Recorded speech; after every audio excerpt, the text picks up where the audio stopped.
Mes coups de cœur au niveau de la stimulation mentale, donc l'activité de calme que je te disais, il y en a tellement que tu peux faire avec ton chien. Je te suggère fortement de nous suivre sur notre Instagram où est-ce qu'on partage plein d'idées pour t'inspirer, pour travailler ce que tu veux avec ton chien. Donc aujourd'hui, je te présente quelques coups de cœur, mais il y a plusieurs activités que tu peux faire de calme avec ton chien. Donc c'est à toi de découvrir aussi ce que ton chien va aimer. Également, souvent, ce que les gens vont faire dans les activités de calme, c'est qu'ils vont prendre la portion au complète du chien du repas et vont la mettre dans une activité. Oublie pas, 20 minutes minimum pour que ton chien ait un effet de satiété qu'il doit manger. Donc, je t'encourage fortement de décomposer sa portion de nourriture et de la mettre dans plusieurs jeux. Donc, de l'entraîner au calme de plusieurs façons. Ça va augmenter la durée de tes repas, mais surtout, ça va le brûler encore plus davantage. Premier coup de cœur que seulement tout le monde a à la maison, c'est un fameux bol ralentisseur.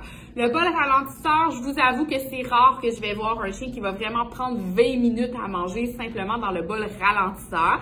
Parfois, quand on l'introduit, c'est nouveau. Oui, tout à fait d'accord. Comment j'utilise le bol ralentisseur à sa pleine capacité? Vous allez mettre les croquettes de votre chien à l'intérieur. Vous allez mettre une fine couche d'eau par-dessus et vous allez me mettre ça au congélateur. L'été, c'est encore plus efficace parce que pendant que mon chien se rafraîchit, il est en train de manger.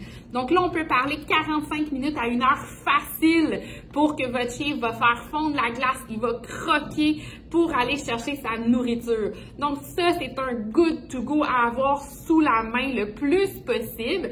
Sinon, vous pouvez seulement l'utiliser comme bol ralentisseur et de calculer environ combien de temps ça prend à mon chien à manger là-dedans pour lui mettre une certaine portion de sa nourriture, mais de toujours vous rajouter une autre forme de travail. Le Snoop, notre meilleur ami, sûrement le plus gros vendeur qu'on a nous ici. Donc le Snoop, je mets la portion de nourriture de mon chien à l'intérieur, je le referme et je peux le virer un petit peu de côté. Donc vraiment, les croquettes vont s'en aller vraiment dans les rebords et je donne ça à mon chien. Donc mon chien a des minutes de plaisir à essayer de lancer le Snoop pour que la nourriture puisse tomber. Au début, c'est très facile, mais plus le temps va avancer, plus c'est difficile de manger dans un Snoop. Donc, clairement, un good to go à avoir. Un tapis de sniffage. Donc, on les aime, nos tapis de sniffage. Donc, ce que vous allez pouvoir mettre, tout simplement, les croquettes de mon chien. Je m'assure de relever mes petits morceaux de polar et je le donne à mon chien. Encore là, une super belle activité de stimulation mentale.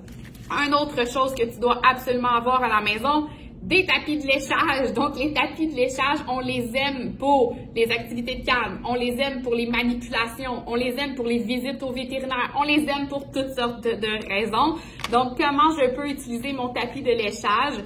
Ça peut être simplement en mettant tes croquettes dans de l'eau environ 1 à 2 heures. Ça va devenir une pâtée que tu vas pouvoir tout badigeonner sur tes tapis de léchage et par la suite, le mettre au congélateur ou pas, selon les préférences de ton chien.